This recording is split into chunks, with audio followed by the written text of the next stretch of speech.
Good afternoon. Still alive? Very good. So, during the previous sessions, I heard a couple of times that introduction of innovation to the companies can be difficult.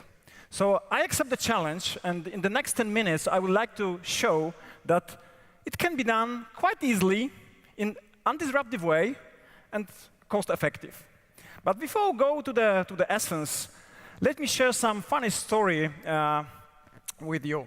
So last week I was here in Krakow and was a witness of a very nice discussion between one of the university professors, who is, AI enthusiast, technology enthusiast, and some other person who is also very much forward-thinking person. And this guy made a very provocative statement that word intelligence in the context of AI is simply overuse, it's misuse, because there is no intelligence inside, in fact. This is just more sophisticated automation. And after 20 minutes of really fierce quarrel between those two guys, professor said, okay, I surrender, but I still prefer artificial intelligence than natural stupidity.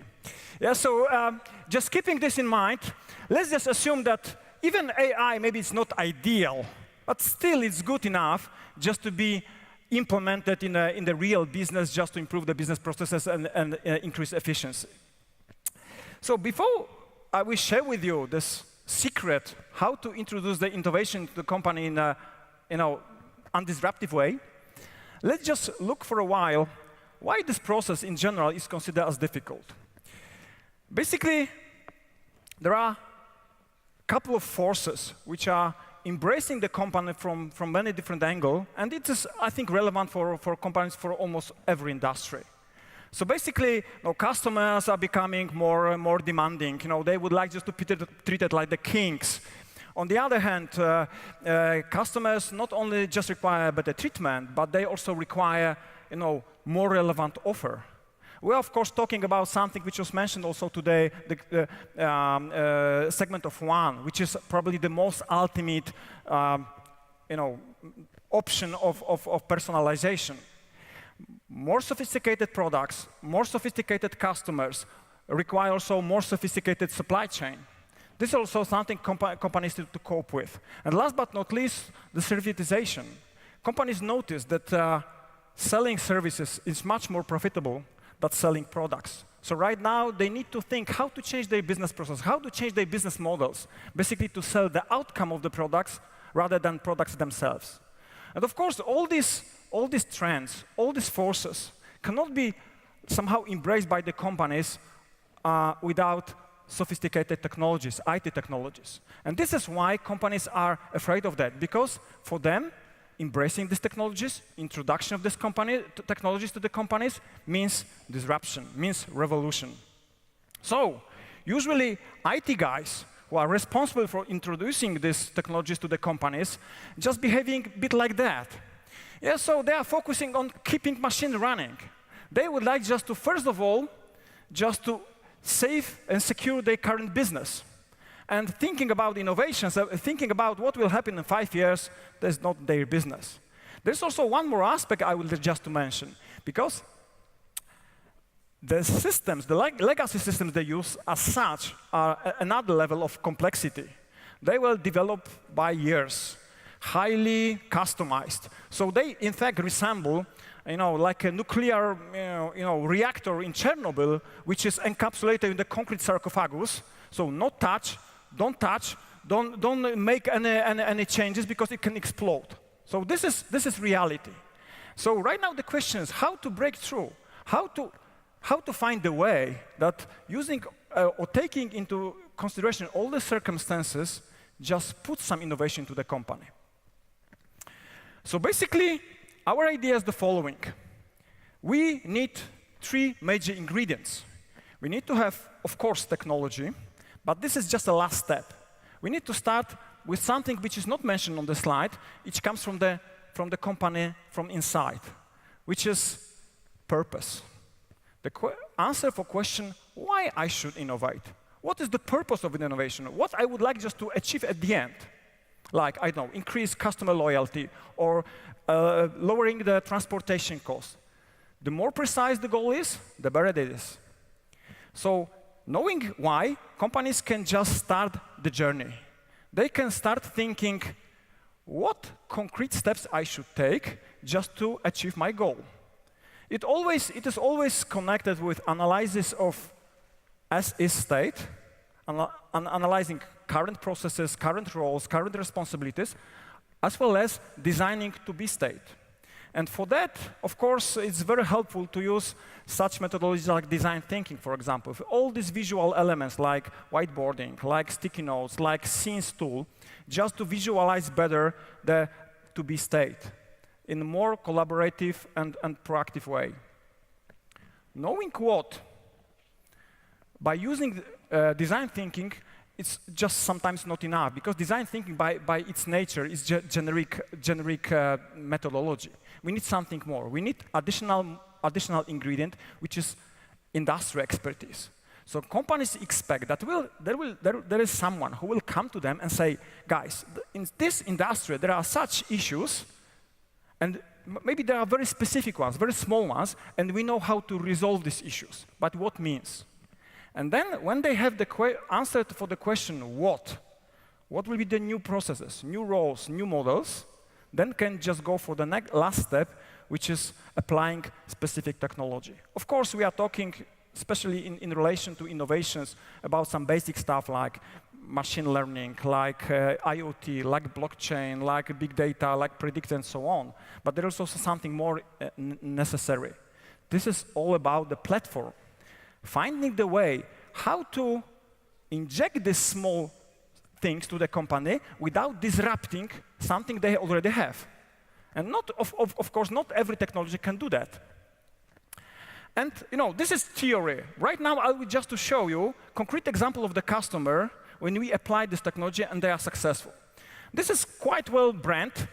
I think especially amid women, which is called Swarovski. They are just worldwide leader in crystal business, located in Austria. They approached us a couple of months ago and say, hey guys, we would like you to support us in resolving a couple of issues with our customers. We would like just to increase customer retention.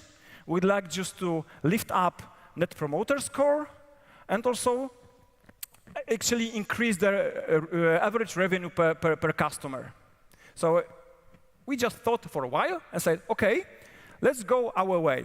So right now, I will show you how we did it, and finally, what we did it for this customer. So we just advise them do the following. Let's just analyze all the customer touch points with your customers. So we basically analyze this in a series of different design thinking workshops, how they interact with their customers.